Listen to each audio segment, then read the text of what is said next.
परम श्रद्धेय गुरु जी डॉक्टर यशदेव शास्त्री जी हमारे मध्य में उपस्थित हैं। सभी स्वागत करेंगे।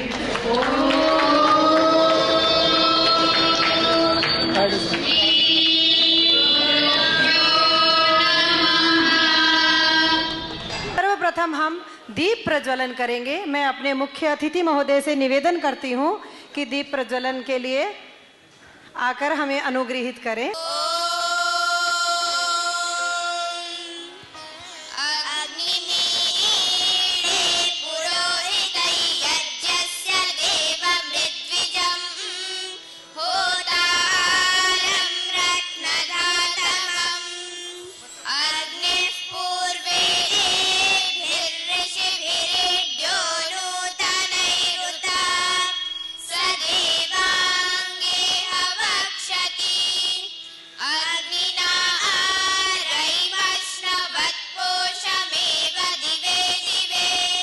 मूर्धा समाना नाम भूयासम।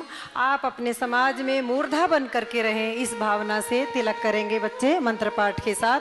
ओम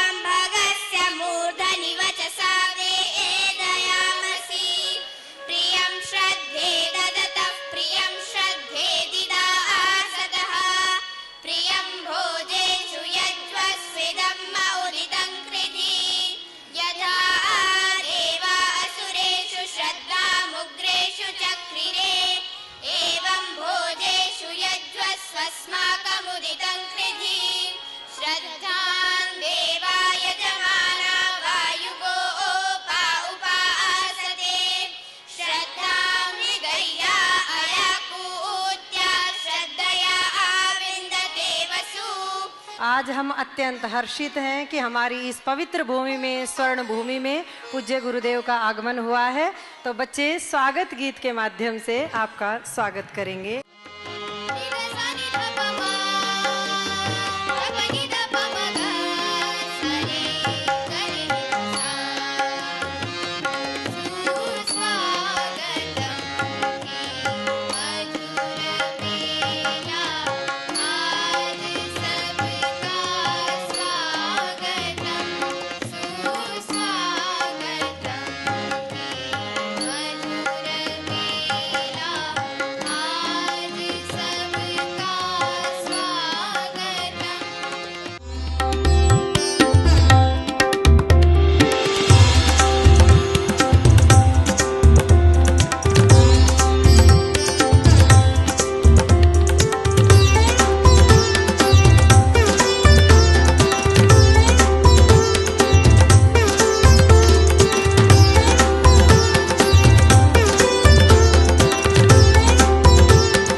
करता हूं पतंजलि ग्रामोद्योग न्यास के चीफ जनरल मैनेजर, मुख्य महाप्रबंधक डॉक्टर अतुल जोशी जी को अपने प्रास्ताविक के लिए।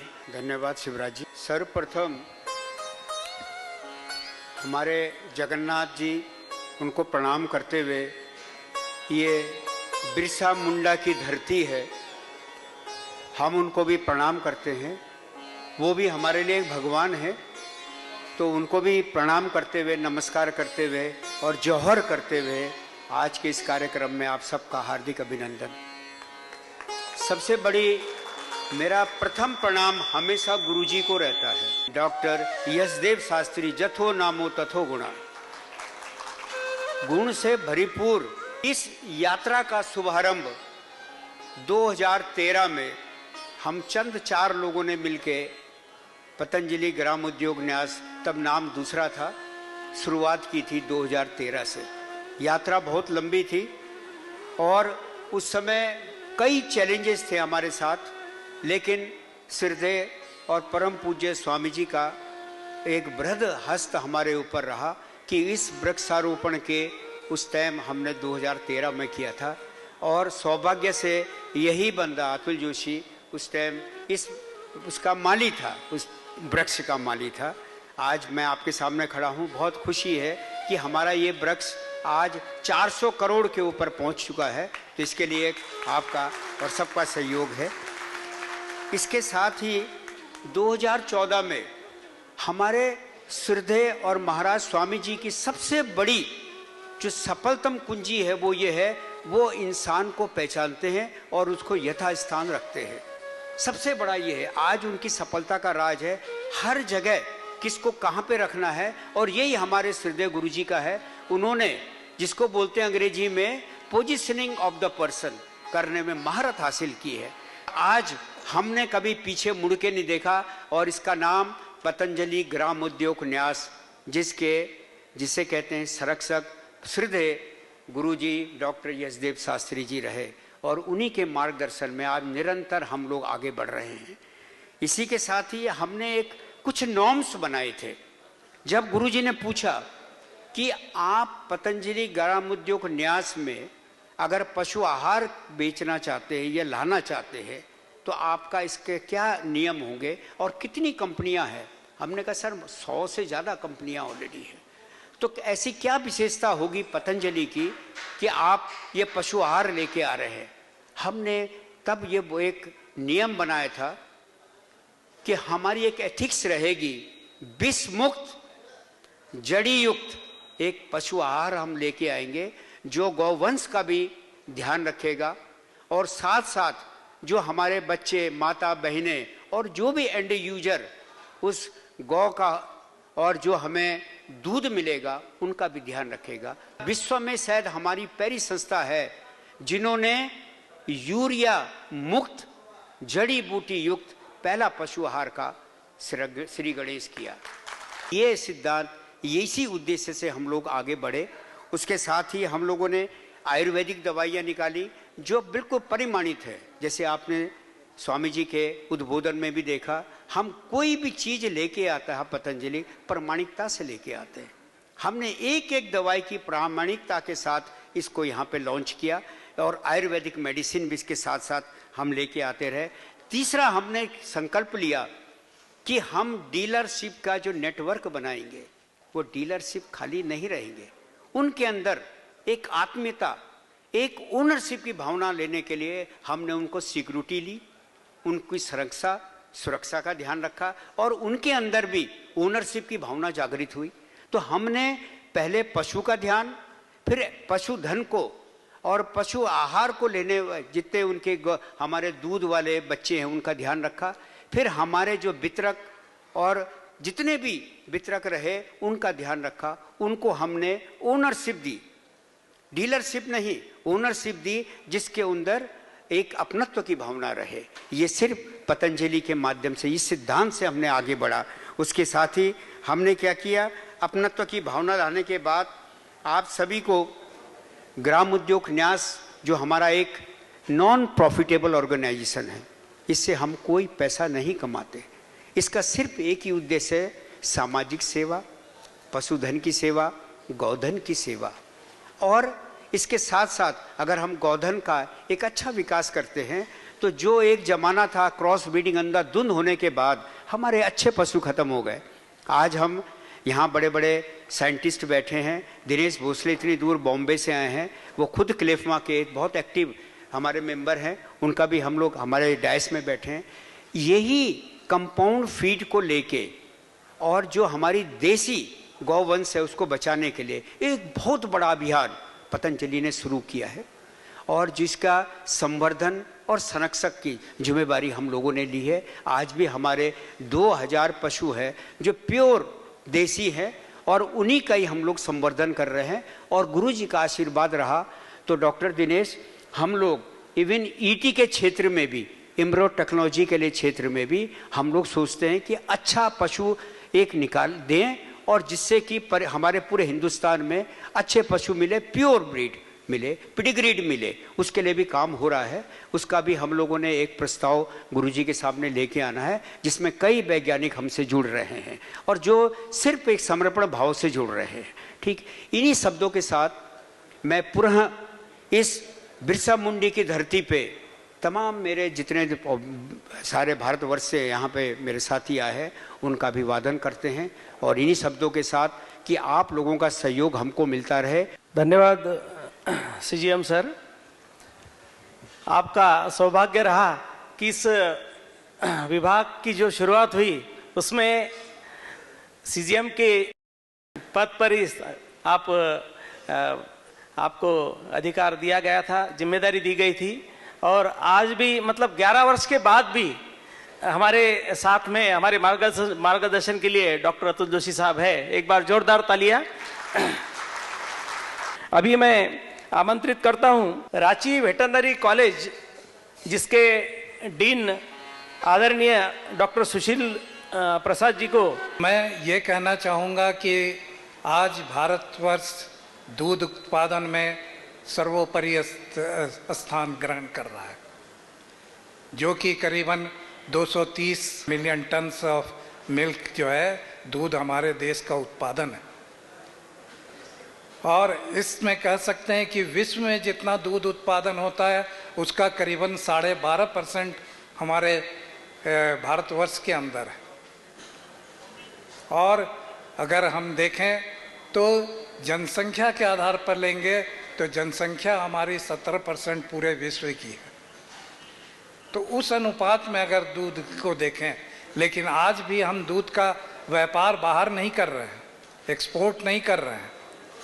इसका मुख्य कारण है कि हमारे यहाँ वेजिटेरियन लोग ज़्यादा हैं, हमारी गायें की संख्या ज़्यादा है, लेकिन उसमें प्रोडक्शन की स्थिति कमज़ोर है। तो आज की इस सभा में हम इसी चीज़ की चर्चा करने के लिए बैठे हैं। जो भी पशुपालक हैं या जो भी आप इस पे हैं, मुख्य रूप से 5 बिंदुओं पर ध्यान देने की ज़रूरत होगी। वो पहला चीज़ है कि आप ब्रीडिंग एस्पेक्ट जिसको कहते हैं, नस्ल सुधार की बात करते हैं या फिर ब्रीडिंग में जिस तरह की भी हम तब्दीली लाना चाहते हैं उस तरह के। तो आज हमारे देश के अंदर सेक्स असॉर्टेड सीमेन हो गया है। तो अब हम देखते थे कि शहरों में खास करके सड़कों पे जो गाय नर हो गया उसको छोड़ देते थे, जिसकी वजह से बहुत बड़ी समस्या थी। लेकिन अगर सेक्स असॉर्टेड सीमेन यूज़ किया जाएगा तो अगर बाछी आ रही है तो हम बाछी का ही प्रयोग आगे के दुग्ध उत्पादन में ला सकते हैं। ये बहुत बड़ी उपलब्धि है वैज्ञानिकों की कहें कि इस तरह के चीज़ को, हालांकि अभी ये महंगा ज़रूर है, लेकिन सरकारों ने बहुत सारी फैसिलिटीज़ इसमें दे रखा है, बहुत सारी सब्सिडी दे रखा है, गारंटेड 99% के सक्सेस के लिए भी दे रखा है। तो हमें इस चीज़ को, जो भी गौपालक हैं उनके बीच इस चीज़ को पहुंचाने की ज़रूरत है कि आप ज़्यादा से ज़्यादा इस चीज़ की तरफ जाएं। जब इन्होंने कह दिया है कि हम नो प्रॉफिट नो लॉस पे ये काम कर रहे हैं, तो ये बहुत बड़ी बात है कि आज के दिन में एक गौ सेवा के साथ साथ आप अगर इस तरह का कार्य कर रहे हैं तो मैं पतंजलि को इसके लिए बहुत बहुत धन्यवाद देता हूँ कि आपने इस चीज़ को सोचा है। जो पतंजलि का प्रोडक्ट है वो लोगों तक कम से कम पहुँचे, कि जानकारी कम से कम मिले, वो उसके प्रति जागरूक हों, तो निश्चित रूप में ये जितने भी प्रोडक्ट्स हैं उनका लोगों तक पहुंचाने में सहयोग होगा। इन्हीं शब्दों के साथ आप लोगों का बहुत बहुत धन्यवाद। अभी मैं आमंत्रित करता हूं डॉक्टर आर.के. सिंह जी को। ये पशुधन प्रहरी एक जो संस्था है उसके संचालक है और श्रद्धेय गुरु जी को विशेष अपना सम्मान देना चाहते हैं, अवार्ड देना चाहते हैं। मंचासीन हमारे श्रद्धेय स्वामी जी, आचार्य जी। पशुधन प्रहरी एक मैगजीन है जो कि भारत सरकार से रजिस्टर्ड है और यह मैगजीन पशुधन में कार्य कर रहे सभी संस्थाओं, सभी वैज्ञानिकों को समय समय पर सम्मानित करती है।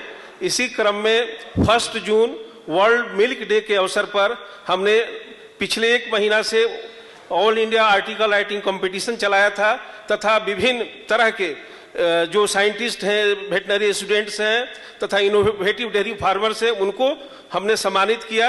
हमारे जूरी 26 जूरी है, जिसमें कि 4 वीसी हैं, इसमें पद्मश्री अवार्डी भी हैं तथा इंडिया के जो टॉप साइंटिस्ट हैं। हमने इसी क्रम में पतंजलि का जो ग्राम्य उद्योग है, इनके जो अद्वितीय कार्यों के लिए इन्होंने जो काम जो कर रहे हैं पशुधन के संवर्धन में, संरक्षण में तथा खास करके ये जो पशुधन जो उत्पाद है, जो कैटल फीड है, जिसका कि हम सभी जानते हैं कि पशुधन उत्पाद का डायरेक्ट संबंध जो है हमारे स्वास्थ्य पर पड़ता है और हमने कोरोना काल में देखा भी। तो ये पतंजलि का जो उत्पाद है ऑर्गेनिक है और ये इम्यूनिटी मॉड्यूलेटर है और खासकर हमारे पशुधन के स्वास्थ्य के साथ साथ डायरेक्टली इनडायरेक्टली कह सकते हैं कि हमारे स्वास्थ्य पर भी ध्यान रखता है। तो जूरी ने ये डिसाइड किया कि इंडियन डेयरी इनोवेशन अवार्ड से इस संस्था को नवाजा जाए और हमारा ये सौभाग्य है हमारे संस्था को कि आज हमारे साथ परम आदरणीय मंच है और हम चाहते हैं कि गुरु जी को जो ये अवार्ड है उनको दिया जाए। आपकी जोरदार तालियां यह ग्रामोद्योग न्यास के कार्य के लिए पशुधन प्रहरी संस्था की तरफ से अवार्ड दिया जा रहा है। अभी मैं आमंत्रित करता हूं उड़ीसा राज्य के कृषि एवं पशुपालन विभाग में सलाहकार की जिनकी भूमिका है, डॉक्टर मोहंती जी। जय जगन्नाथ। मेरा परिचय ये है कि ये मेरा 40वां साल है, मैं ये फील्ड में काम कर रहा हूँ। पहले 10 साल मैंने काम किया है एक असिस्टेंट सर्जन गवर्नमेंट में। उस टाइम में मैंने देखा था कि जितने सारे फार्मर्स होते हैं हमारे उड़ीसा में, उड़ीसा झारखंड में ऐसे कोई खास डिफरेंस होगा ही नहीं, सबके पास छोटे छोटे फार्म होते हैं, 3, 4, 5, 6 इतने ही गाय होते हैं और दूध कितना होता है 12 से 15 लीटर। ये जो काम अभी पतंजलि न्यास ने शुरू किया है, promotion of the indigenous animals, ये मेरा एक सपना था जब मैं पहली नौकरी कर रहा था कि इनके लिए कोई काम नहीं कर रहा है। काफ़ी साल हो गए, मेरा पहला नौकरी था 1985 से 2013 में ये लोग काम किए और ये जो काम है ये इतना अच्छा काम है और मेरे को इनका जो पॉलिसी है, जो प्रिंसिपल इतना अच्छा लग रहा है कि दूध का उत्पादन में ये जो सहयोग है देसी गायों का, ये कोई कम नहीं है। और सबसे बड़ी बात होता है क्या है कि हम धीरे धीरे इनको नज़रअंदाज करते गए, क्रॉस ब्रीडिंग प्रोग्राम में आते गए, दूध उत्पादन बढ़ते गया। लेकिन ये पहली संस्था एक है, शायद मेरे ख्याल से इंडिया में एक ही संस्था होगा जो देसी गायों के लिए काम करते हैं, that too in a non profit mode. इनका प्रॉफिट कमाने का कोई इरादा है ही नहीं। जो ये बोल रहे थे कि आने से पहले गुरुजी से सर मेरा एक बात हुआ था, वो मेरे को 2 पूछ रहे थे कि जो मास्टाइटिस से ये एक समस्या है और दूसरा मैंने देखा है कि हर साल एक बच्चा पैदा करना, ये दूसरी समस्या है इस लाइन में। ये मेरे हिसाब से जो भी पशुपालक हैं उनके लिए ये 2 समस्या सबसे बड़ी है। एक है मास्टाइटिस या जिसको हम थनारा बोलते हैं, ये बहुत ही कॉम्प्लिकेटेड डिजीज है और एक बार किसी गाय को होता है तो ये पूरी तरह से ठीक नहीं होता है। हम ठीक करते हैं उसे, लेकिन वो पूरे तरह से नॉर्मलसी को वापस नहीं आता है या उसका जो पहला कंडीशन है उसको वापस नहीं ला सकते। दूसरी बात है कि हर साल एक बच्चा पैदा करना, ये भी एक बहुत ही बड़ी चुनौती है हमारे लिए। अभी मैं एक कॉलेज में प्रोफेसर के हिसाब से काम करता हूँ, मेरे पास एक बहुत बड़ा फार्म है और बालमुकुंद जी सर मेरा ये बात हुआ है कि इनको जो भी एक्सपेरिमेंट चाहिए, जो भी वो करना चाहते हैं, हम उनके लिए पूरे सहयोग देंगे। कोई भी फीड का ट्रायल हो, कोई भी मेडिसिन का ट्रायल हो, क्योंकि हमारे पास जो फार्म है ये एक बहुत बड़ी फार्म है। इसमें हमारे पास सारे तरह का सुविधा है, चाहे आप न्यूट्रिशन में काम करिए, चाहे आप मेडिसिन में काम करिए, चाहे सर्जरी में काम करिए। क्योंकि हमारा जो कॉलेज है ये कॉलेज बहुत बड़ा कॉलेज है और वो डिपार्टमेंट में मैं काम करता हूँ। तो मैं इसी के साथ मेरा ये रखता हूँ कि ये जो संस्था है, ये जो सिस्टम है, इसमें सबसे पहले आते हैं फार्मर्स, दूसरे लाइन पे आप लोग आते हैं जो डीलर्स होते हैं, और तीसरे लाइन पे आते हैं जो आपको ये सारे साधन मुहैया कराते हैं, जैसे पतंजलि न्यास ट्रस्ट है। धन्यवाद। धन्यवाद सर। आज के कार्यक्रम का एक मुख्य क्षण है, वो है पतंजलि प्रीमियम प्रोडक्ट्स का शुभारंभ। मैं श्रद्धेय गुरु जी की से प्रार्थना करूंगा कि यहाँ रिमोट है, रिमोट से इस अपने प्रीमियम उत्पादों का शुभारंभ करेंगे।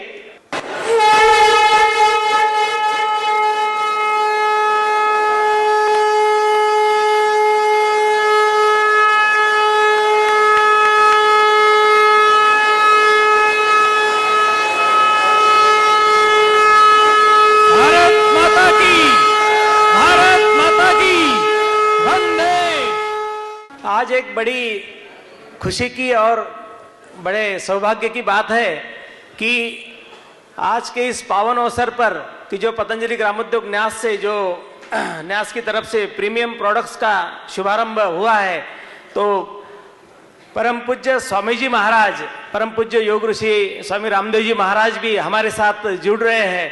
पतंजलि ग्रामोद्योग ग्रामीण भारत की आर्थिक समृद्धि के लिए, किसानों की समृद्धि को, किसान का सबसे बड़ा धन है पशुधन, और उसमें भी जो दूध देने वाले पशु हैं, गाय है, भैंस है, और उसके दूध के उत्पादन में वृद्धि हो, पशु का पाचन अच्छा हो, पशु का स्वास्थ्य अच्छा हो, पशु की इम्यूनिटी अच्छी हो। नहीं तो पशु बार बार बीमार पड़ेगा, उसको सर्दी जुकाम बुखार, कभी पेट में आफरा, फिर कभी थैलेरा जैसे रोग, और कभी और संक्रामक बीमारियां हो जाती हैं।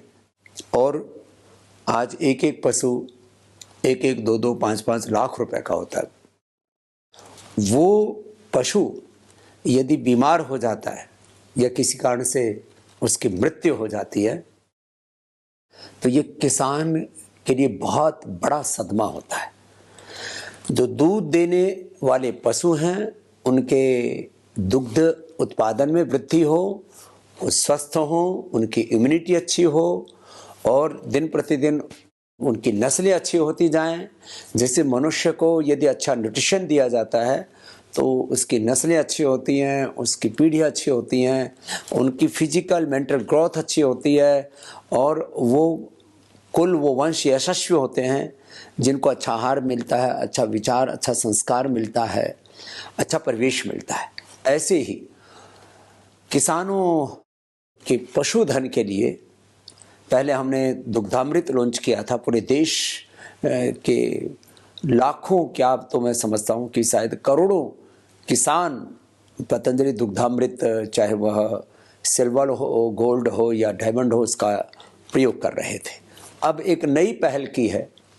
जो पशु अधिक दूध देते हैं, 12, 15, 20 किलो दूध देते हैं, उनके लिए आस्था, संस्कार और स्वर्ण प्रभा के नाम से ये नए ब्रांड लॉन्चिंग का कार्यक्रम रांची में संपन्न हो रहा है।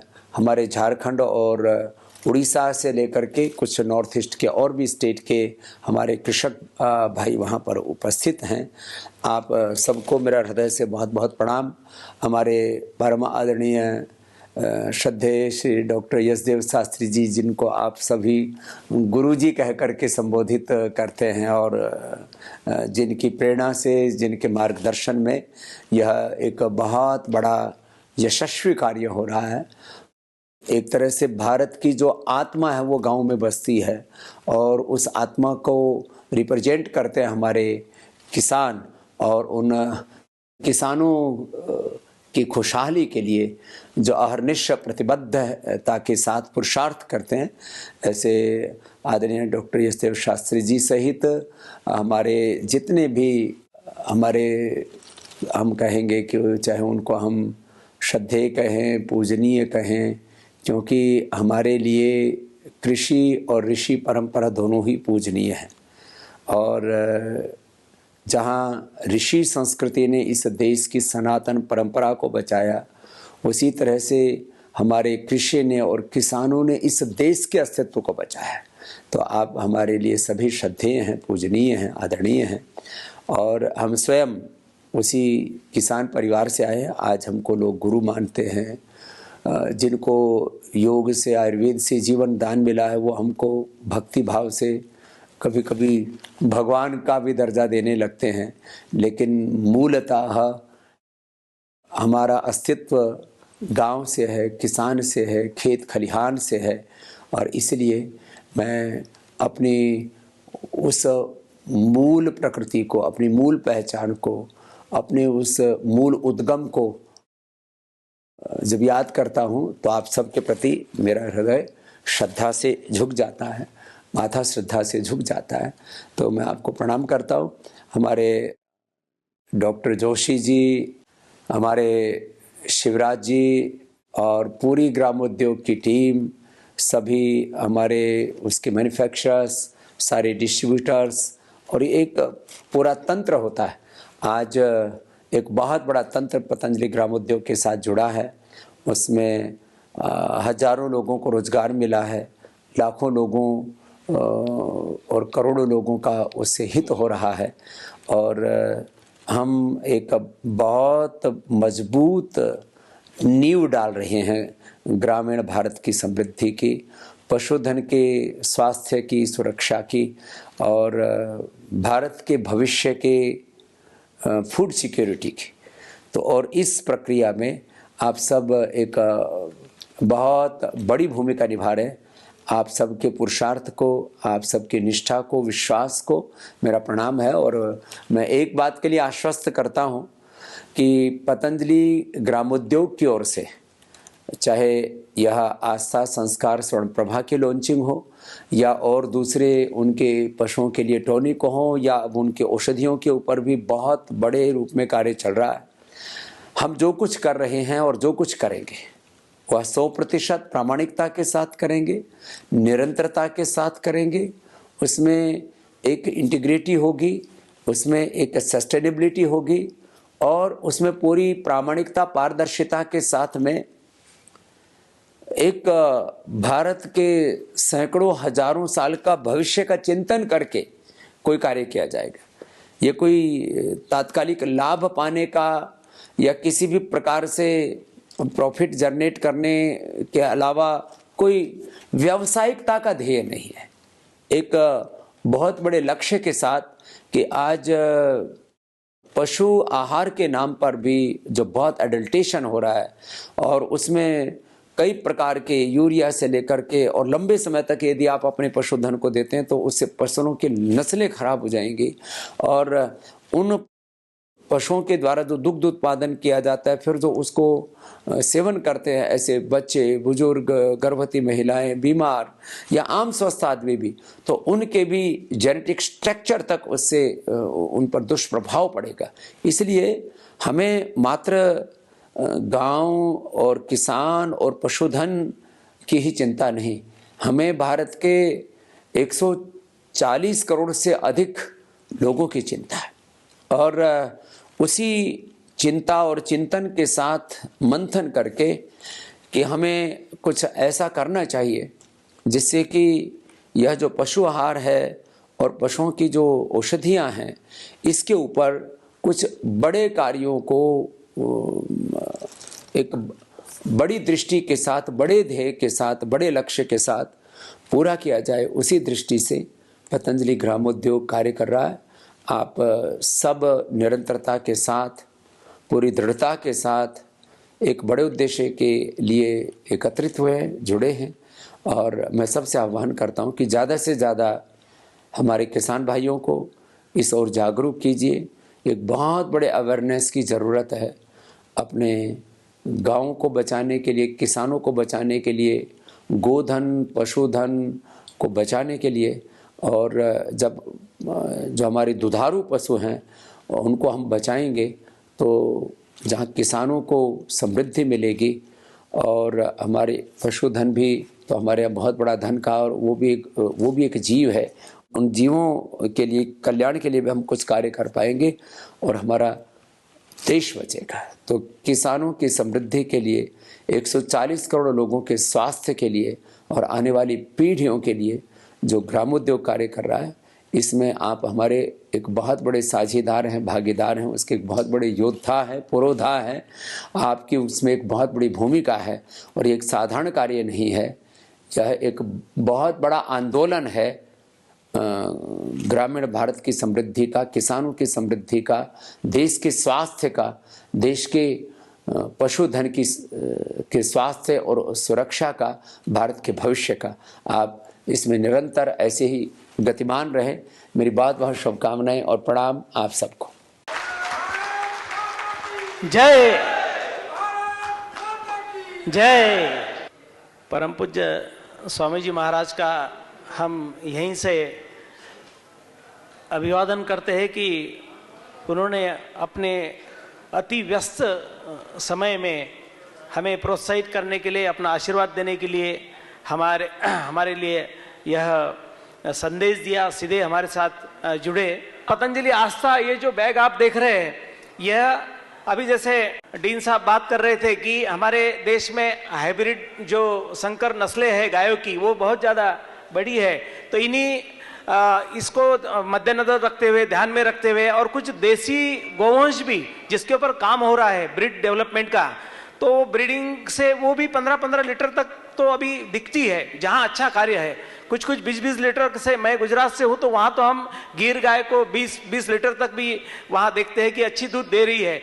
ऐसी गायों के लिए यह पतंजलि आस्था, यह संपूर्ण संतुलित और ऐसा पशु आहार की जो अभी की वर्ल्ड वाइड जो लेटेस्ट टेक्नोलॉजी है, क्योंकि इसके रिसर्च के लिए पतंजलि रिसर्च इंस्टीट्यूट, हमारे जो वैज्ञानिक है, हमारे जो पशु आहार विशेषज्ञ है, और स्वतः श्रद्धेय गुरुजी ने एक उसका प्रीमिक्स से लेके उसमें minerals, micro minerals, macro minerals, जड़ी बूटियाँ, उसमें कौन कौन से ऐसे बफर देने हैं रुमेन को, रुमिनेशन अच्छा हो। जैसे इसमें इतनी भी क्षमता है, इतनी ज़्यादा क्षमता है कि जो पशु के पेट में सबसे बड़ा हिस्सा जाता है वो चारे का जाता है। आप सभी जानते हो, हरा चारा, सूखा चारा, यही जाता है। उसका भी ज़्यादा से ज़्यादा पाचन हो। लिवर स्टिमुलेंट भी उसमें हमने रखे हैं, प्रीमिक्स में डाले हैं, जिससे लिवर के जो सेल्स है वो हमेशा सक्रिय रहे। क्योंकि आपको पता होगा कि बहुत ज़्यादा जो भी खेत खलिहान का जो चारा है, सूखा चारा, हरा चारा, उसमें जो ये जो निगेटिव तत्व है, उसमें अपने पेस्टिसाइड है, यूरिया, DAP, ये इसकी तो भरमार है अभी खेतों में, आपको पता है। तो ये सारे तत्व उसकी लिवर को डैमेज करते रहते हैं। तो ये सारे तत्वों का एक संपूर्ण संतुलित वैज्ञानिक संतुलन इस पतंजलि आस्था में दिया है। ये 20 लीटर के ऊपर दूध देने वाले पशुओं के लिए है, और संस्कार और स्वर्ण प्रभा ये 15 लीटर के ऊपर के लिए है। संस्कार मुख्यतः गायों के लिए, और स्वर्ण प्रभा में हमने जैसे श्रद्धेय गुरुजी और हमारे पशु आहार विशेषज्ञों को निवेदन किया कि स्वर्ण प्रभा में कुछ ऐसा रखिए कि जो बफेलो, जैसे डीन साहब बात कर रहे थे कि भैंसों की भी अच्छी संख्या हमारे देश में है, तो जिससे फैट भी अच्छा बढ़े। तो इस तरह से तीनों ये उत्पाद ये एक जबरदस्त इस क्षेत्र में कार्य करेंगे। और यूरिया रहित, यह तो घोषवाक्य पहले से ही पतंजलि ग्रामोद्योग न्यास के माध्यम से देश में शुरू हुआ है। हमारे गुरुजी की विशेषता है कि उनका जब तक समाधान ना हो तब तक वो किसी भी कार्य को झंडी ग्रीन सिग्नल देते नहीं है। तो उनके कसौटी पर हमारे आदरणीय बालमुकुंद जी खरे उतरे हैं और इस ये अनमोल उत्पादों का निर्माण हुआ है। जोरदार तालियां एक बार आपके लिए। और गुरुजी को प्रार्थना की अपने पुष्पगुच्छ से आदरणीय बालमुकुंद जी को सम्मानित करेंगे। आपकी जोरदार तालियां। भारत माता की, भारत माता की। अभी मैं आमंत्रित करता हूं डॉक्टर दिनेश भोसले। अभी गुरुजी ने आपके बीच के एक जो पतंजलि के डीलर है उनका सम्मान किया। उन्होंने 6 करोड़ का कैटल फीड बेचा हुआ है। इसका मतलब क्या है कि यहाँ बैठे हुए जितने डीलर और सब डीलर बैठे हुए हैं, आप सबको यह अपॉर्चुनिटी है कि आप आपके एरिया में भी ज़्यादा से ज़्यादा कैटल फीड जो है वो बेच सकते हैं। मैं गुरुजी को विनंती करता हूँ कि आप साइलेज बेचना चालू कीजिए, आप फॉडर सीड को बेचना चालू कीजिए, क्योंकि गाय भैंस जो है वो सिर्फ कैटल फीड में दूध नहीं देती है, उसको 5 से 10 किलो हरा चारा देना जरूरी है। उसमें एकदल चारा भी आता है, उसमें द्विदल चारा भी आता है, उसको 4 से 5 किलो सूखा चारा देना बहुत जरूरी है। गुरुजी इतना महंगा हो गया सूखा चारा, 12 रुपया 15 रुपया किलो सूखा चारे की कीमत हो गई है, तो हमारा किसान ले नहीं पा रहा है उसको। लेकिन गाय को 4 से 5 किलो सूखा चारा जो है वो देना भी जरूरी है। और दिन में 1 किलो आपका कैटल फीड शरीर के मेंटेनेंस के लिए देना जरूरी है। और जितना गाय दूध देती है वो हिसाब से 3 किलो, 4 किलो, 5 किलो आपको कैटल फीड आपके गाय को खिलाना जरूरी है। देखिए, हम पानी पीते हैं जब हमें प्यास लगती है, लेकिन गाय कब पानी पीती है? जब किसान उसको पानी दिखाता है। दूध में कितना पानी होता है? 85%, 85% भगवान ने उतना डाला हुआ है। हम किसान जो डालता है वो अलग। लेकिन इसका मतलब ही यही है कि आप अपने किसानों को बताइए कि 24 घंटे गाय के सामने पानी होना चाहिए। तो गाय जब प्यास लगेगी तब पानी पिएगी। अगर 24 घंटे गाय के सामने पानी रहेगा तो एक समय पे गाय 2 से 3 लीटर ही पानी पीती है। लेकिन जब हम 2 या 3 बार उसको पानी दिखाते हैं दिन में, तो एक साथ में 20 लीटर 30 लीटर पानी पी जाती है। और एक बात याद रखिए, गाय से ज्यादा दूध लेना है, दूध में फैट और एसएनएफ ठीक आना है, उसके लिए सबसे ज्यादा जरूरी क्या है? गाय ने जुगाली करना जरूरी है। 8 से 10 घंटा गाय ने जुगाली करना जरूरी है। सारे किसान भाइयों को आप बताइए कि रात को 9 बजे आपका टीवी के सीरियल देख लिया, खाना खा लिया, सोने के पहले जाना है, गाय को प्रणाम करना है। गाय के सामने जितना कुछ खाने के लिए बचा हुआ है वो उठा लेना है, ताकि गाय आराम से सोएगी और रात का शांत समय होता है तब गाय जुगाली करेगी। दूसरी चीज किसानों ने क्या करनी है? पूंछ उठा के देखनी है रात को 9 बजे, कहीं मेरी गाय हीट पे तो नहीं है। अगर गाय हीट के सिम्टम दिखा रही है तो दूसरे दिन सुबह डॉक्टर आएगा, कृत्रिम रेतन करेगा, तो आपकी गाय समय पे गाभन रहेगी। अगर आप रात को 9 बजे गाय को नहीं देखेंगे तो आप सुबह देखोगे तो डॉक्टर शाम को आएगा, तो ऑलरेडी 12 घंटे निकल गए गाय को प्रेग्नेंट करने के। तो गाय को गाभिन करने के लिए सबसे ज्यादा जरूरी है, क्योंकि हमारी जो भारतवर्ष की गाय है वो शाम को 6-7 बजे हीट में आती है और रात को 9-10 बजे उसके सिम्टम दिख जाते हैं। तो इसलिए किसानों को ये बात बताना बहुत जरूरी है। आप देखिए, जो बछड़ा है गाय का, उसका संगोपन ठीक से करना जरूरी है।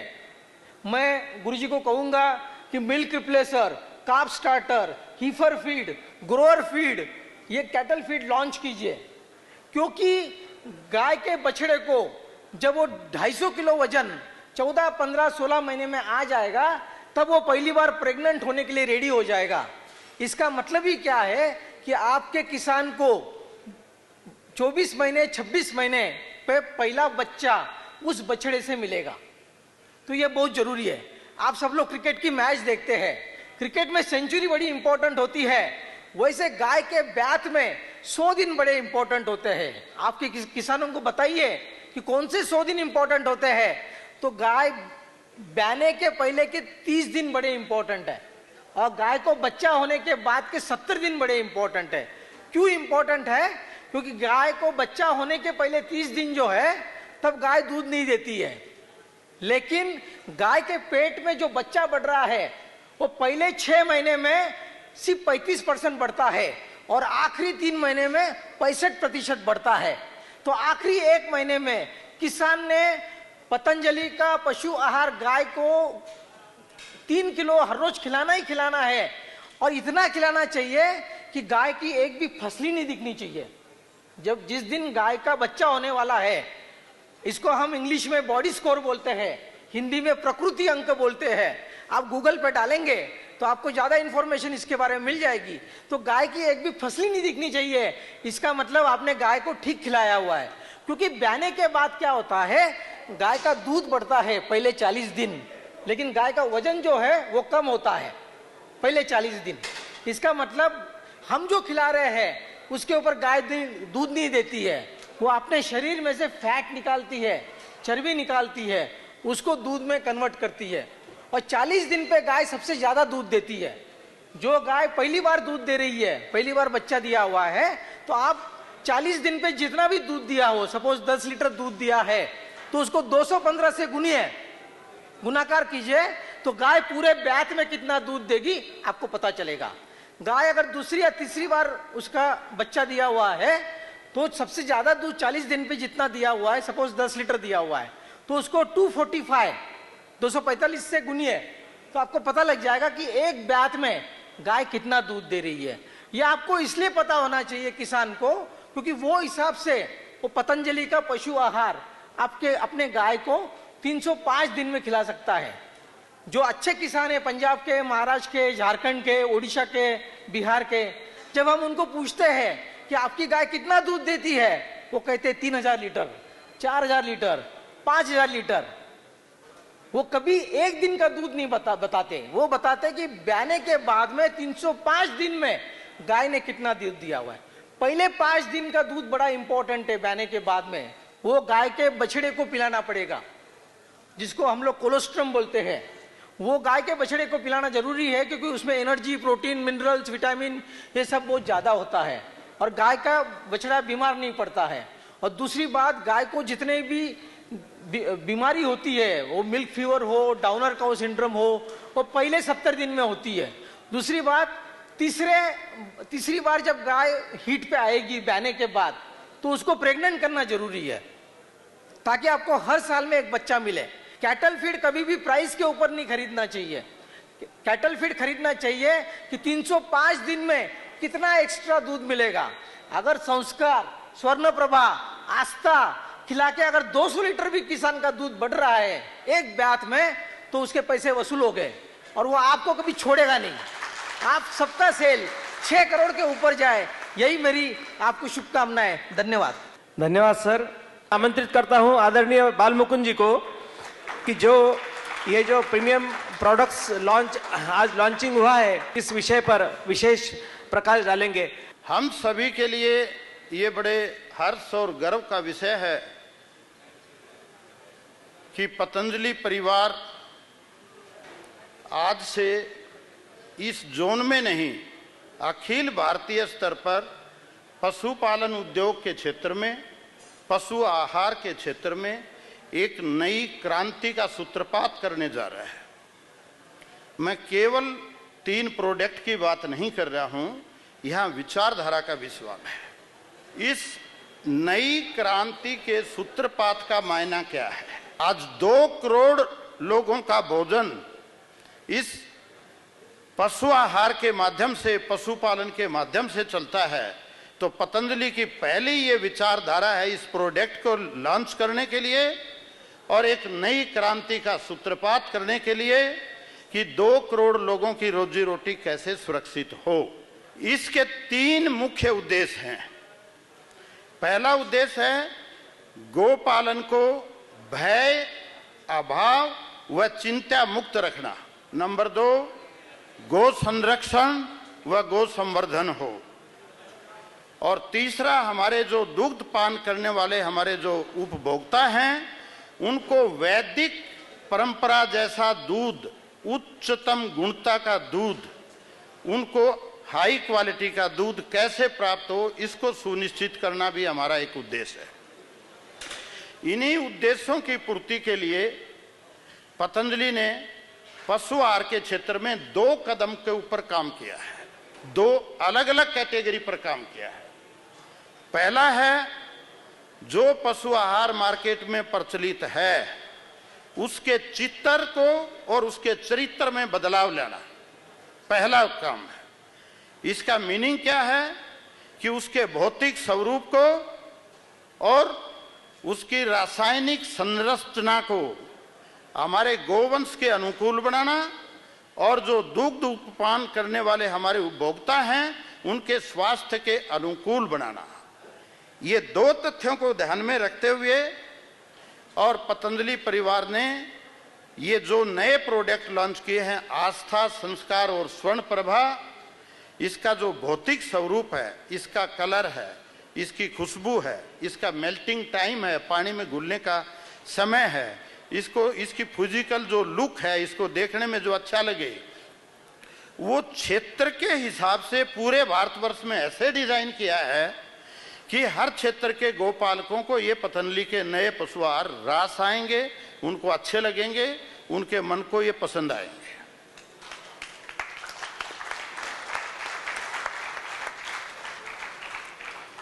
इसकी जो केमिकल संरचना है, इसका जो रासायनिक आधार है, इसके जो पोषक तत्व हैं उसके अनुसार 16 लीटर से 28 लीटर तक की दूध की गायों के लिए ये हमने डिजाइन किया है, जो ज्यादातर इस पूर्वी भारत के क्षेत्र में इस कैटेगरी में हमारा पशुधन है। परंतु अगर कोई हमारे गोपालक बंधु इससे भी हाई यील्डर रखते हैं, ज्यादा दुधारू पशु रखते हैं, तो मैं उनको आश्वासन दिलाता हूं कि हमारी व्यवस्था ऐसे सेट हुई है ये पशु आहारों को डिजाइन करने में कि 28, 30, 35, 40 लीटर के दुधारू पशुओं के लिए भी पतंजलि आपको 1 नंबर का पशु आहार देगी। इस रासायनिक संरचना का एक और मीनिंग है कि हमारे गोधन की इम्यूनिटी कैसे डेवलप हो, रोग प्रतिरोधक क्षमता कैसे बढ़े और हर साल हर गाय एक बच्चा कैसे दे, इसको सुनिश्चित किया गया है। इसका दूसरा जो उद्देश्य है चित्तर और चरित्र के अलावा, वो उद्देश्य है कि चेतना और चिंतन में बदलाव लाना है। अभी तक हमारा जो रवैया है पशु आहार के प्रति, गोपालन के प्रति, उस रवैये में सुधार करना, उस दृष्टिकोण में व्यापक मूलभूत बदलाव लाना, ये भी पतंजलि का उद्देश्य है। जो हमारे अनऑर्गेनाइज्ड सेक्टर की डेयरी फार्मिंग है 90% से ज्यादा, पतंजलि ने आज उन भाइयों को एक प्लेटफॉर्म दिया है संगठन के माध्यम से कि आप सभी पतंजलि परिवार के मंच के साथ जुड़ जाइए, आप इस संगठन के साथ जुड़िए, आप पतंजलि पशु आहार के साथ जुड़िए। आपको आर्थिक लोकतंत्र दिलाने में पतंजलि अपनी व्यापक भूमिका लगाएगी। आपको पता है कि योग युक्त भारत, रोग मुक्त भारत, आज उसका हम अगर आर्थिक मूल्यांकन करेंगे तो हम भारतीयों का करोड़ों रुपया प्रतिदिन सेविंग होता है। ये परम पूज्य स्वामी जी महाराज के पुरुषार्थ की वजह से है, उनके परमार्थ की वजह से है। हमारा गो पालन के क्षेत्र में भी, गो संवर्धन के क्षेत्र में भी यही उद्देश्य है कि ये डिवीजन बिना किसी प्रॉफिट के परमार्थ के लिए काम करेगा। इस उद्देश्य की पूर्ति के लिए पतंजलि इस नई विचारधारा का, इस नई क्रांति का आज से शुभारंभ कर रही है। तो मेरा फिर एक अनुरोध है कि पतंजलि संस्थान के साथ जुड़िए, आस्था संस्कार और स्वर्ण प्रभा के माध्यम से जुड़िए और हमारी इस नई विचार क्रांति के साथ में अपने आप के साथ में जोड़कर आप उसका लाभ उठाइए। अंत में मैं आपको एक विश्वास और दिलाता हूं, मेरे उपस्थित वितरक बंधुओं व कमल नयन गोपालक साथियों, आपके नयन से निकले हर आंसू की कीमत केवल पतंजलि समझती है। पतंजलि जानती है कि आपके आंसू में 1% मात्र पानी है, 99% आपकी उसमें पीड़ा है, आपकी वेदना है। आपकी वेदना के साथ पतंजलि की संवेदना रहेगी और पीड़ा के कारण का निवारण भी साथ में रहेगा। इसलिए सभी गोपालक बंधु, सभी पशु आहार में काम करने वाले बंधु पतंजलि परिवार के साथ जुड़िए और इस नए जो हमारा जो सूत्रपात है नई क्रांति का पशु आहार के क्षेत्र में, इसमें आप अपना सहयोग दीजिए, अपनी आहुति दीजिए, अनुष्ठान को कामयाब करिए। जय गौ माता, जय भारत माता। बहुत बहुत धन्यवाद आदरणीय बालमुकुंद जी। अभी अपने आशीर्वचन देने के लिए मैं श्रद्धेय गुरु जी को आमंत्रित करता हूं। आप सभी मेरे साथ मिलकर के पवित्र गायत्री का एक बार पाठ करेंगे। ओम भूर्भुवस्वः तत्सवितुर्वरेण्यं भर्गो देवस्य धीमहि धियो यो नः प्रचोदयात्। मंच पर उपस्थित श्रद्धेय स्वामी दिव्यदेव जी महाराज,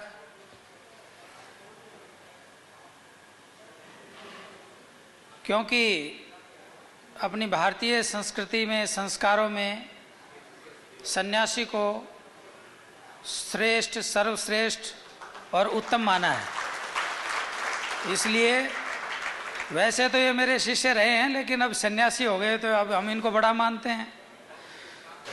तो ये देश के लिए, राष्ट्र के लिए कार्य करते हैं और परम पूज्य स्वामी जी महाराज आचार्य श्री के आशीर्वाद से, उनके सानिध्य में रह कर के इन्होंने शिक्षा दीक्षा प्राप्त की।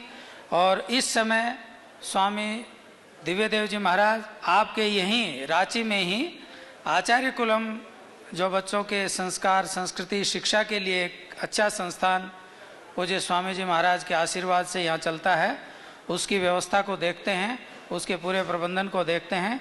स्वामी जी महाराज को प्रणाम करते हुए और मंच पर आज के इस कार्यक्रम को बहुत ही सुंदर और व्यवस्थित रूप देने के लिए हमारे पतंजलि ग्रामोद्योग के जोनल मैनेजर और अपने आप में एक पहचान रखने वाले आदरणीय भाई बाल मुकुंद जी, जो ये श्रेय इनको जाता है आप सभी के दर्शन कराने का।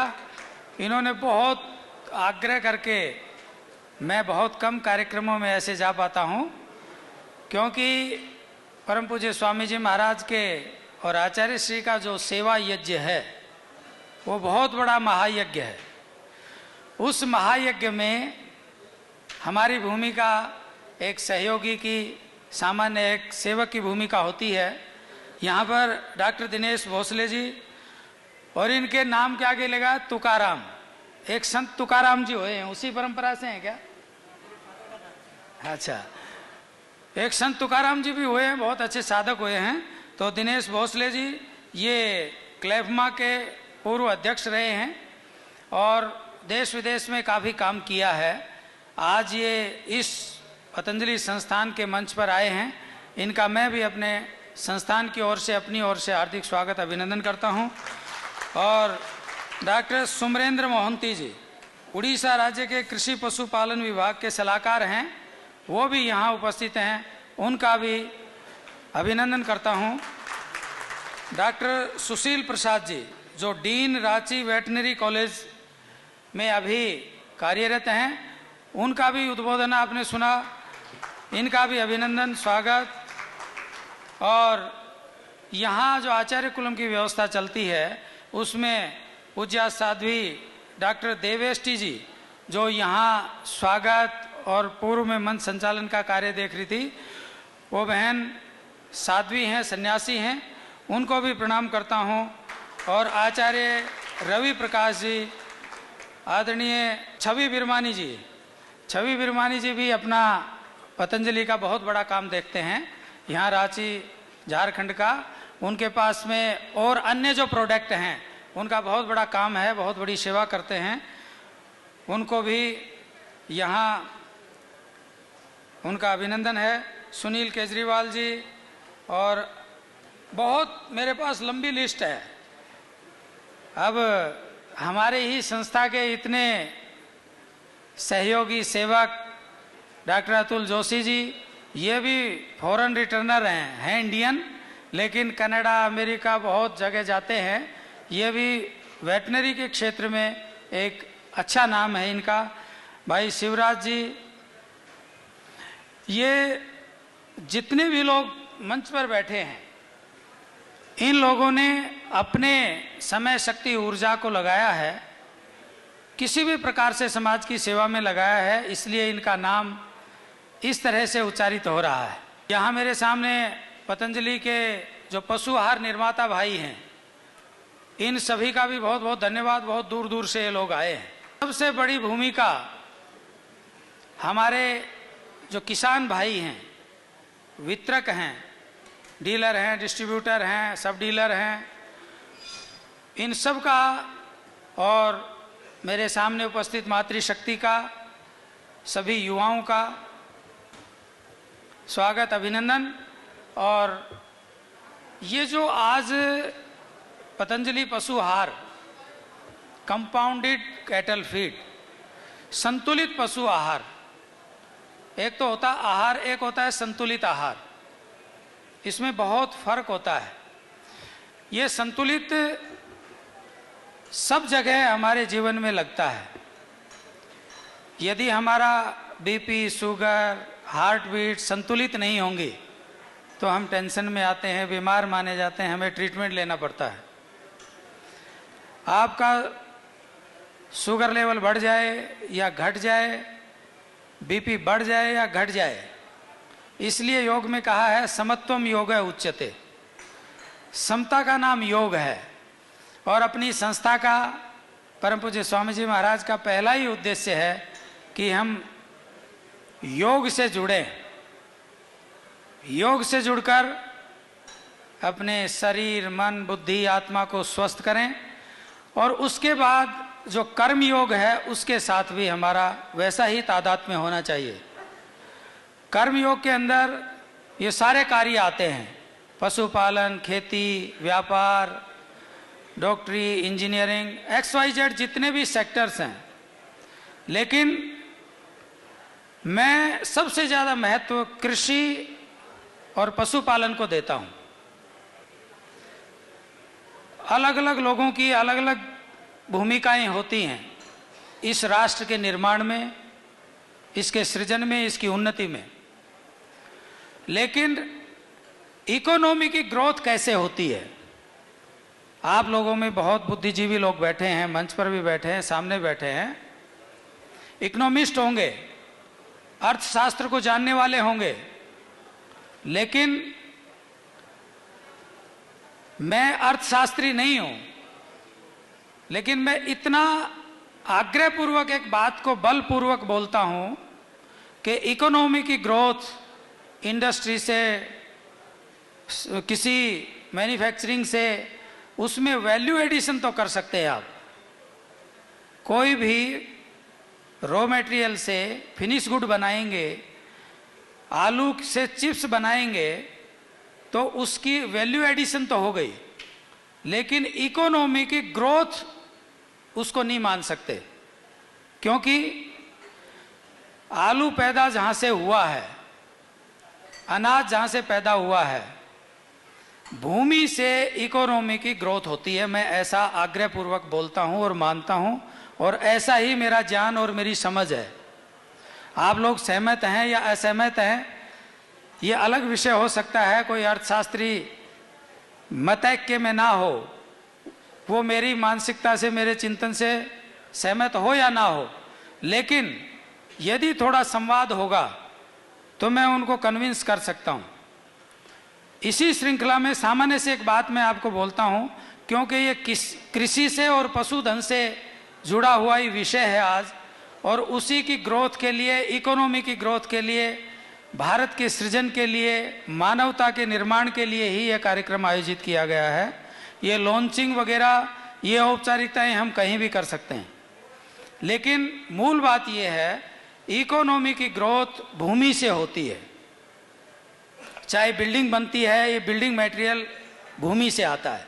आप ईंट बनाएंगे, ब्रिक्स बनाएंगे, या आयरन लगाएंगे, सीमेंट बनाएंगे, जो भी चीज़ बनाएंगे, मिनरल्स, खनिज, vitamins, vegetables, grains, pulses, XYZ, जो भी चीज़, चाहे ऑयल सीड्स हैं, खली, चोकर, चूरी, बिनोला, कॉटन सीड, कपासिया, XYZ, जो भी चीज़ आपके जीवन में काम आती है, आपने कपड़े पहने हैं, ये भी भूमि से आया है। मूल में हमारी इकोनॉमी की ग्रोथ के लिए भूमि, इसलिए भारतीय संस्कृति में भूमि माता पुत्रो हम पृथिव्या, भूमि मेरी माता है और मैं इसका पुत्र हूं, ऐसा वेद वाक्य है। तो भूमि से इकोनॉमी की ग्रोथ होती है, लेकिन भूमि भी आपको फसल, वेजिटेबल्स, फ्रूट्स, ग्रेन्स, XYZ जो भी आप लेना चाहते हैं वो तब देती है जब उसको भोजन मिलता है। भूमि को यदि भोजन नहीं देंगे, यदि गाड़ी में डीजल पेट्रोल नहीं डालेंगे या आप भोजन नहीं करेंगे तो आपकी एनर्जी लॉस हो जाएगी, आप काम नहीं कर पाएंगे, आउटपुट नहीं दे पाएंगे। भूमि का भोजन है गोबर, बायोमास, और गोबर देती है गाय। इसलिए ये एक नेचुरल साइकिल है जो हमारे जीवन में जिसका बहुत बड़ा योगदान है और मूल तत्व है। जो भारतीय संस्कृति, जिसको वैदिक संस्कृति बालमुकुंद जी बोल रहे थे, हम अपनी वैदिक संस्कृति, भारतीय संस्कृति से दूर हटते जा रहे हैं। इसलिए रोग, शोक, बीमारी, दुख, संताप, पीड़ा ये बढ़ती जा रही है हमारे जीवन में, क्योंकि हम मूल से हटते जा रहे हैं। भूमि से हमारी इकोनॉमी की ग्रोथ होती है और भूमि का भोजन है गोबर, और गोबर हमें मिलता है गाय से। अब दोनों परस्पर अन्योन्य आश्रित है, एक दूसरे पर डिपेंडेंसी है। अब गाय जिंदा कैसे रहेगी? गाय घास से, फोडर से, अनाज से, सब्जियों से, उनसे, और वो कहाँ से मिलता है? वो भूमि से मिलता है। एक दूसरे की पूर्ति, भूमि की पूर्ति गाय करती है, गाय के भोजन की पूर्ति भूमि करती है। तो इसलिए हमारे लिए गाय महत्वपूर्ण हो जाती है। गाय को भी हमने माता का दर्जा दिया है, और गाय का कोई किसी प्रकार से किसी का मलमूत्र यूज नहीं कर सकता, किसी पशु का। या आप लोग काजू, बादाम, छुआरे, मिठाई, रसगुल्ले, बहुत अच्छे अच्छे पदार्थ खाते हैं, लेकिन मल में दुर्गंध आती है।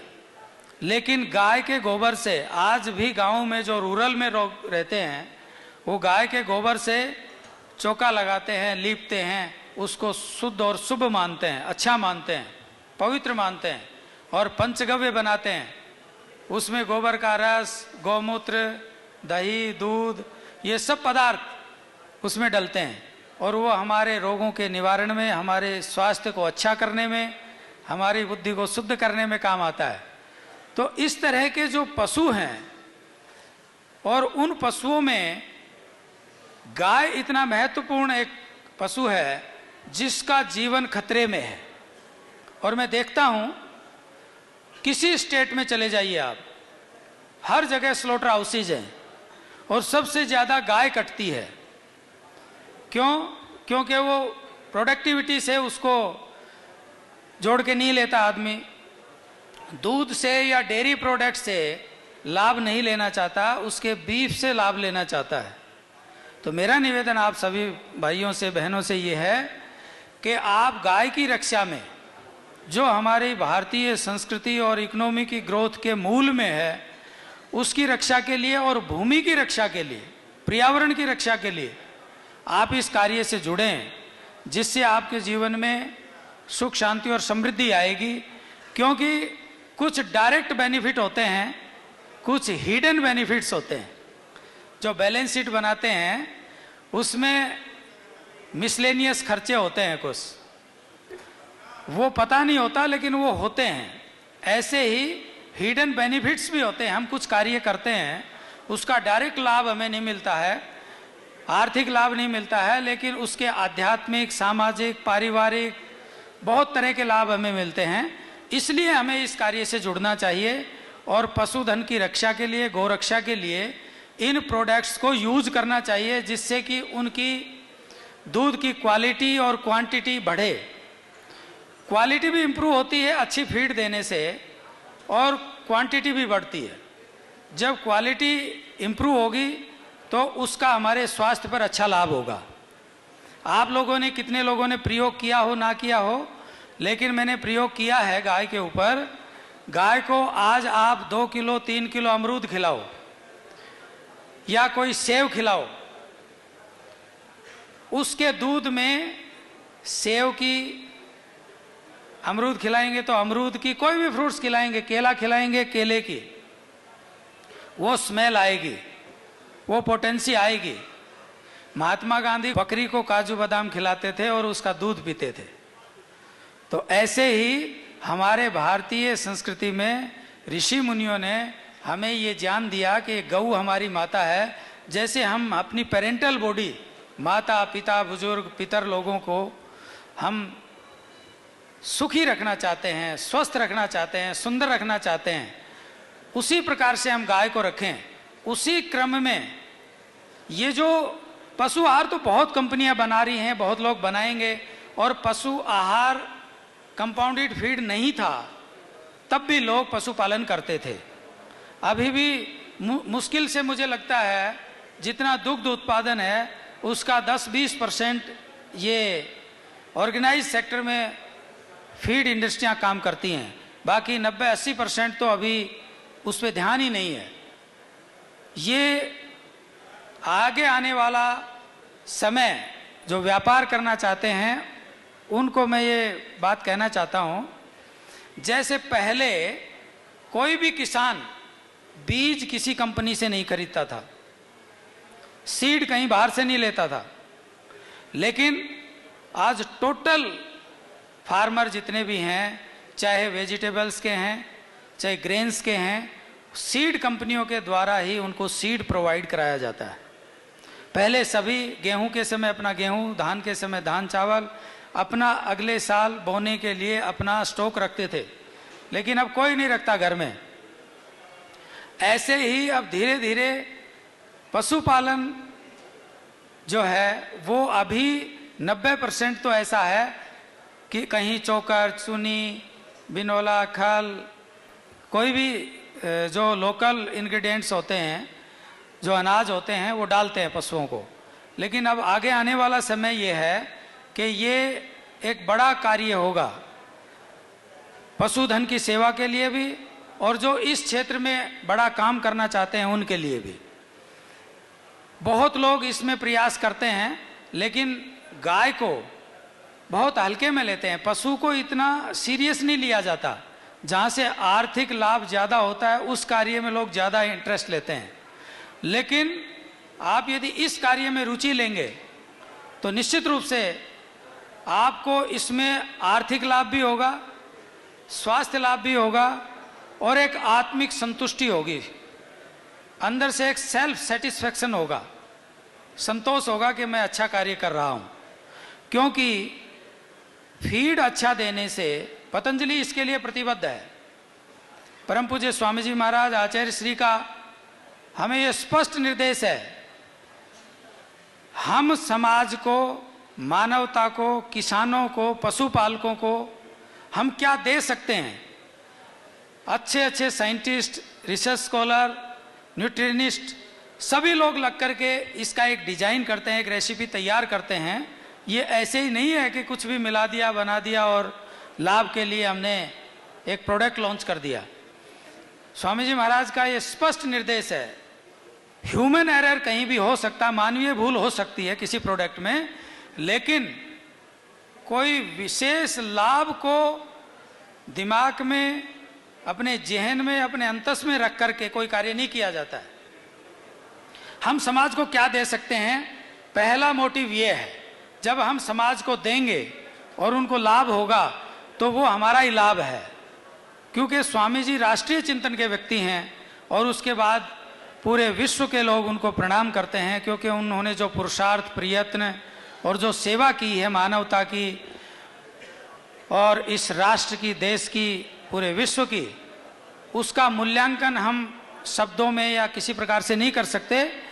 तो उनका ये स्पष्ट निर्देश है कि लाभ को आगे रख करके काम नहीं करना है, सामाजिक और ये पशुपालक भाई जितने भी हैं इनका हम कैसे लाभ, दूध की क्वालिटी और क्वांटिटी करके इनके पशुओं को स्वस्थ रख के, पशुओं की रोग प्रतिरोधक क्षमता को बढ़ा करके, और बार बार एक बात आ रही थी कि हर वर्ष एक बच्चा मिलना चाहिए। यदि दूध से कुछ मिले ना मिले, गोबर, गौमूत्र, उसके बायो प्रोडक्ट से गाय के और उसके बछड़ा बछड़ी बच्चे से ही हमारे को लाभ हो जाता है।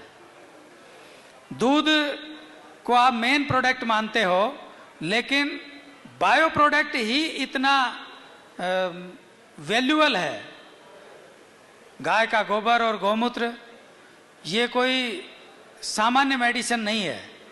क्योंकि मैं आयुर्वेद से थोड़ा जुड़ा हूँ, आचार्य श्री के सानिध्य में, स्वामी जी के सानिध्य में रहता हूँ, तो ये बड़ी चीज़ें हैं। कैंसर जैसे रोग को गौमूत्र और गौ चिकित्सा से दूर किया जा सकता है। ये कोई ऐसे नहीं केवल शास्त्रों में पढ़ के ऐसे बोलना अपने पतंजलि रिसर्च इंस्टीट्यूट में लगभग 250 से 300 साइंटिस्ट काम करते हैं। पतंजलि एक ऐसा संस्थान है जहां आयुर्वेद की जो औषधियां बनती हैं वो एनिमल ट्रायल बेस पे, चूहों पर, खरगोश पर, मछली पर, मेंढक पर, उन पर रिसर्च की जाती है। जैसे एलोपैथी के लोग मेडिसिन बनाते हैं तो वो ये कहते हैं कि भाई एनिमल ट्रायल करके हमने और इंटरनेशनल जर्नल्स में हमने पेपर प्रेजेंट करके इस रिसर्च को स्टेब्लिश किया है, इस प्रोडक्ट को बनाया है। तो पतंजलि पहला संस्थान है जिसके आप सभी पतंजलि परिवार के सभी सदस्य हैं। तो आप सभी को गौरव होना चाहिए कि पतंजलि संस्थान कोई ऐसा नहीं है कहीं से कोई नुस्खा ढूंढ लिया और कहीं शास्त्र में से उठा लिया, कोई आयुर्वेद के ग्रंथ में से उठा के और उसको मार्केट में लॉन्च कर दिया। साइंटिस्टों के द्वारा जो वैज्ञानिक काम करते हैं, हर व्यक्ति का अपना अपना ब्रेन है, अपने ढंग से काम करता है। ये जो तीनों प्रोडक्ट आस्था, संस्कार और स्वर्ण प्रभा, ये एक दिन में नहीं बना है।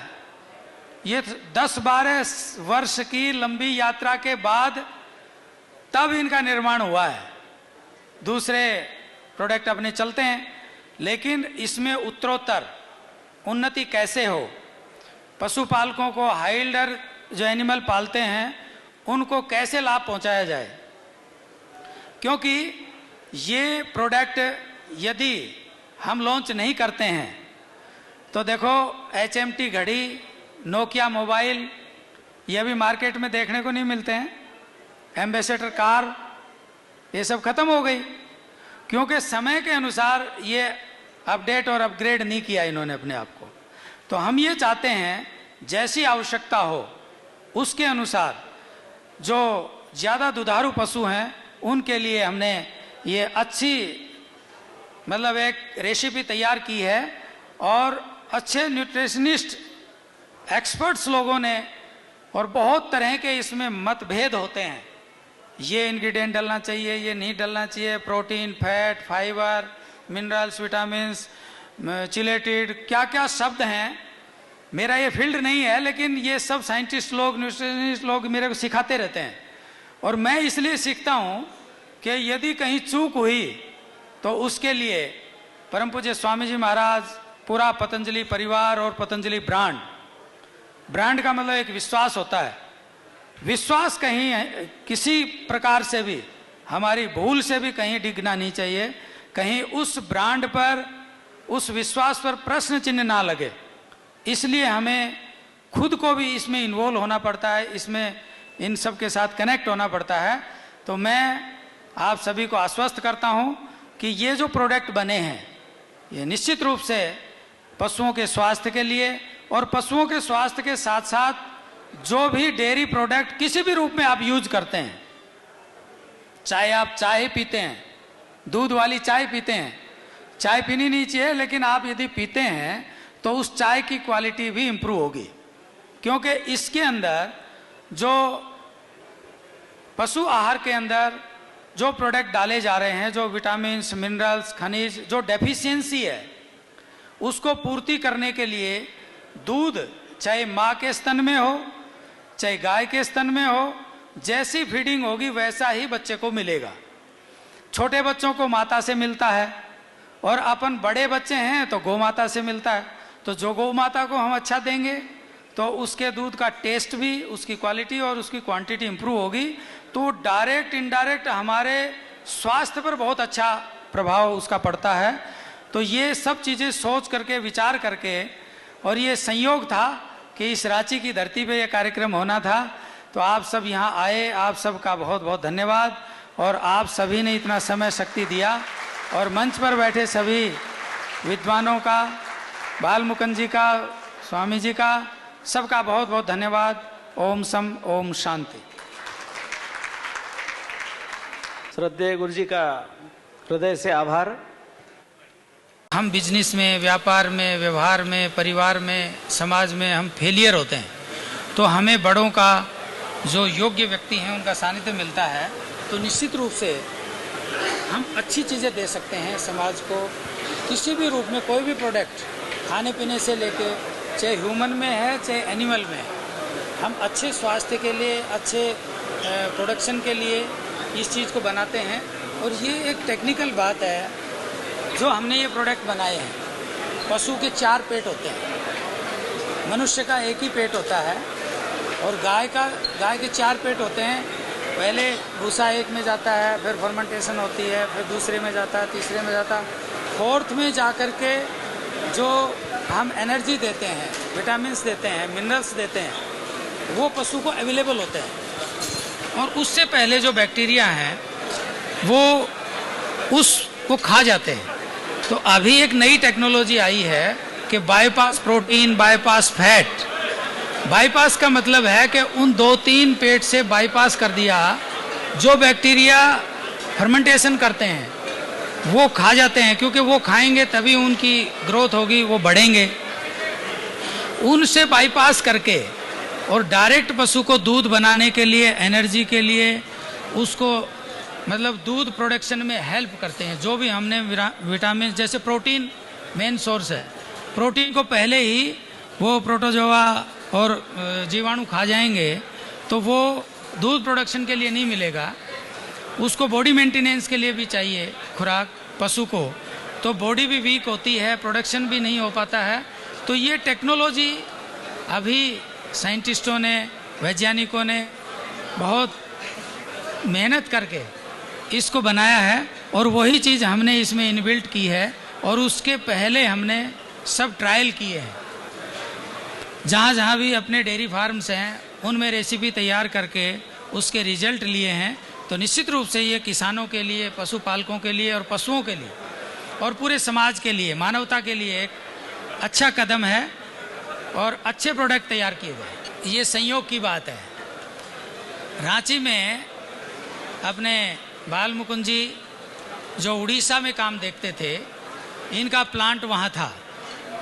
इन्होंने एक्सक्लूसिवली मतलब झारखंड को डेवलप करने के लिए, झारखंड की सेवा के लिए यहाँ प्लांट लगाया है, नई मैन्युफैक्चरिंग यूनिट लगाई है। तो दोनों ही काम हो गए, उसका शुभारंभ हो गया, इनका विमोचन हो गया। एक पंथ दो काज। इसलिए इस भूमि को हमने चुना। और झारखंड की भूमि तो बहुत ही पवित्र, पावनी और वीर प्रसूता भूमि है, तो इसमें आकर के हम गौरवान्वित महसूस करते हैं। और पतंजलि कोई एक विशेष स्थान विशेष का नहीं है। सन्यासी होता है वो किसी स्थान विशेष का नहीं होता, सन्यासी सबका होता है, पूरे विश्व का होता है, पूरे देश का, पूरे राष्ट्र का, पूरे समाज का। ऐसे ही एक वसुधैव कुटुंबकम की संस्कृति के नाते हम आज ये झारखंड, रांची की इस धरा पर इसका शुभारंभ किया है। गोपालक और कृषक भाइयों से मेरा यही निवेदन, अपील, प्रार्थना कि वो अपने पशुओं की देखभाल अच्छे से करें, अपनी कृषि को ठीक से देखभाल करें, और ये केमिकल युक्त प्रोडक्ट अपने पशुओं को ना खिलाएं, और ना ही अपनी खेती में एक लिमिट से ज़्यादा यूरिया, डीएपी और अनावश्यक पेस्टिसाइड्स डालते रहते हैं। वो जो हम खेत में डालते हैं वो हमारे पेट में आता है। परम पूज्य स्वामी जी महाराज बहुत बार इस बात को बोलते हैं, खेत में डालते हैं वही हमारे पेट में आता है, भूमि को बंजर करते हैं, और उतनी आवश्यकता नहीं है केमिकल डालने की। तो मेरा निवेदन सभी कृषकों से, किसान भाइयों से, पशुपालकों से यही है कि अच्छे प्रोडक्ट यूज करें, ऑर्गेनिक यूज करें, नेचुरल ग्रोथ करें, जिससे वो नेचुरलिटी जो है वो स्थायी रहती है। जो अननेचुरल प्रोडक्ट हैं, केमिकल युक्त प्रोडक्ट हैं, वो अपनी भूमि को खराब करते हैं, अपने स्वास्थ्य को खराब करते हैं, अपने पशुओं को खराब करते हैं, पशुओं में बांझपन आता है। इसलिए मेरा सभी पशुपालक, किसान भाइयों से यही निवेदन है